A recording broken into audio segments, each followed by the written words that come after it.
Okay, welcome back. Last night, I listened to 16 founder pitches over about 2.5 hours, which I absolutely love doing. It energizes me. It's super fun. There were some really cool concepts and companies in there. I would say every single one of them had potential.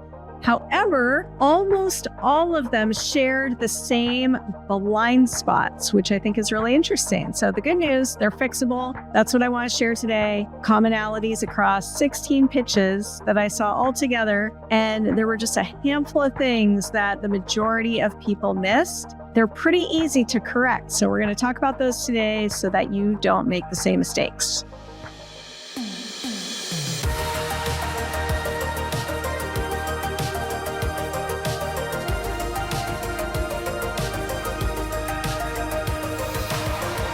Okay, let's get into this. So these lessons apply no matter what industry you're in, what business model you have, or what stage your company is at. These are just kind of basic fundamental things that were missed in a lot of these pitches. And the ones that didn't do these things, they really stood out and they just felt dialed and, more real, you could say. So okay, let's get into these. The first one, I was actually pretty surprised by. Quite a few, not all, but most of them didn't start off with their story, their why. So it was, 3/4 the way through the pitch, through the deck. And I'm sitting there going, why is this person doing that? Like, why them? This is interesting, but why are they doing this? And coming out of the gate, I didn't understand exactly what they were doing right away. It took a little while to get into it. And the more you stall that clicking, light bulb moment where the investor who's sitting there listening gets exactly what you're doing, it creates confusion and that lowers their confidence. So you want to make sure it's clear right out of the gate. And a story is a really simple way to hook people in and do that. So instead of explaining, what your product does or what you're doing for your industry, just starting off about how it solved your pain point or whatever that, a quick customer story. Like, imagine the situation where this person is like this, and then explain, your quick solution like you're explaining it to a third grader. That can be so impactful. So I saw a lot of people didn't do that, and I think it could be reorganizing their pitch so that is front and center. It doesn't have to be long. It shouldn't be long, but a super quick, concise story about your why and, how this came about can be super impactful and hook people in to get them engaged and listening. Number 2, this kind of piggybacks on that, just too much jargon. A lot of these pitches last night I understood, but there were a handful that, I'm not in that industry. I don't know them inside and out. And but they seemed like big problems and like a really good business opportunity. However, I was lost in a lot of the kind of jargon, industry language, and trying to figure that out. And again, you don't want people sitting there trying to figure it out. And the other reason this is so important, yes, this was a scenario where there were these were a little bit more formal pitches going through them. However, so many of the investors you're going to talk to, it's going to be more of a casual conversation. So you want to have this really well practiced where, you can just state your story and your why casually and not go into too much jargon. So again, if you're talking with an investor casually and you're kind of giving them an overview of what you're doing, you're going to want to keep it super simple and easy to understand. And again, you're just sparking the curiosity so they ask you questions. That's a good thing if you don't give them all the info. Leave room for them to ask you questions. So too much jargon, that was definitely noticeable. The third one, I think this is just I get why this is challenging because we know our companies so well inside and out.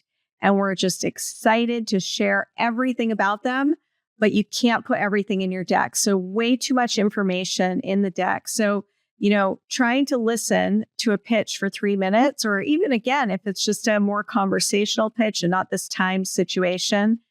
If you have any sort of material and it has a ton of info on it, you're just asking for confusion because your eyes don't know where to follow. Someone's trying to listen to you at the same time.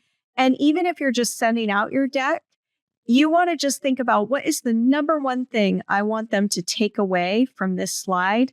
And that thing should really be front and center and maybe a tiny bit backing that up, but I mean tiny. So you don't want to have a bunch of stats in one corner, a graph with something totally different in another, and then a bunch of bullet points, down below, and then a bunch of logos over here. I mean, sometimes it's just way too much. If you can't follow it quickly and you can't pull within 2 seconds what the main point of that slide is or what the takeaway is, you have too much stuff on there.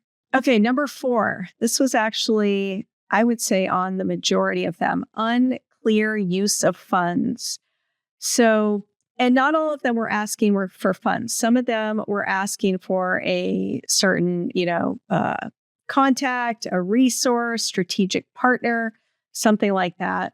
But even still, you want to present a very clear reason why you need the funding or why you need that connection and where that is going to get you. So, and it shouldn't just be a revenue goal. So here we have this much traction.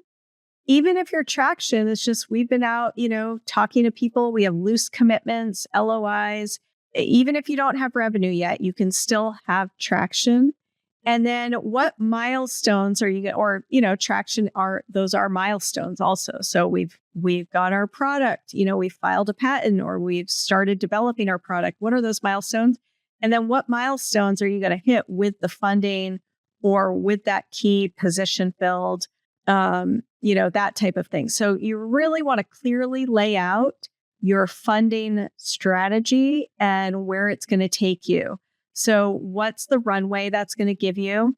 It ideally should be at least 18 months. So you're raising money because you don't want to turn around and have to start raising money right away. You already have to do that pretty quickly, even with 18 months. And so then where are you going to be in 18 months?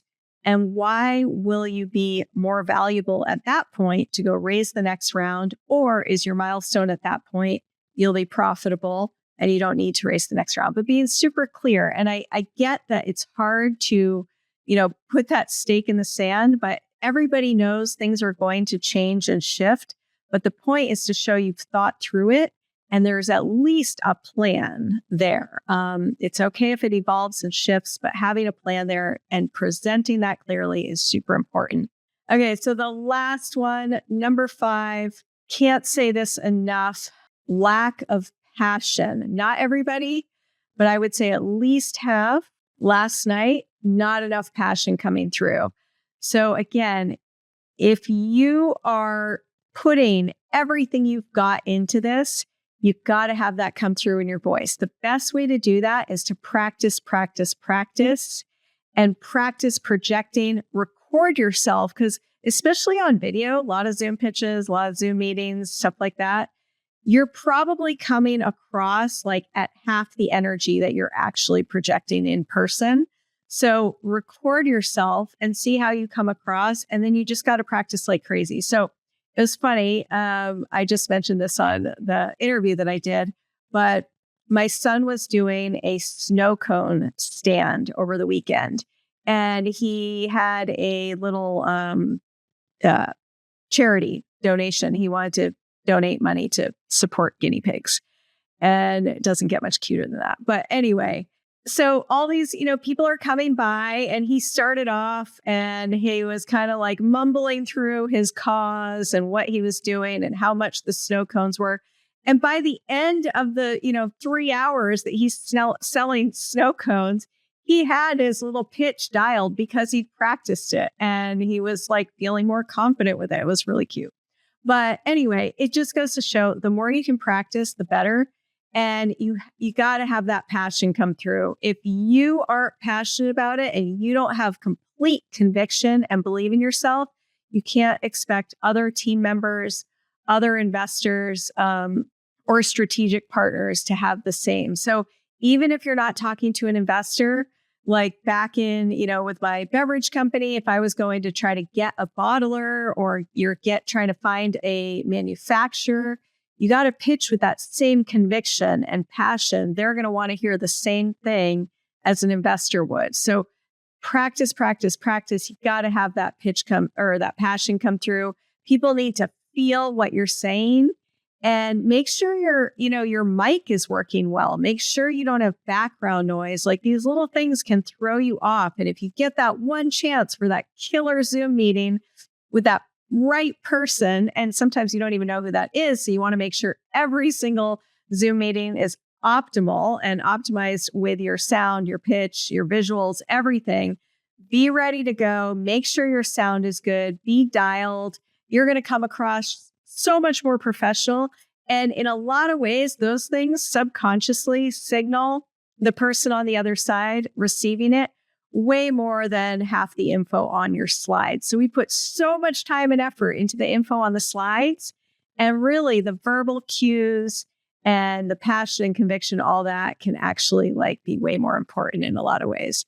So that's it. Otherwise, amazing. Again, there were so many cool things in there, but the 5 things that really, I would say dinged people, and has nothing to do with their product, their industry, or their background, are not presenting their story, too much jargon, overloaded slides, unclear use of funds, and lack of passion. So all of those are easy fixes.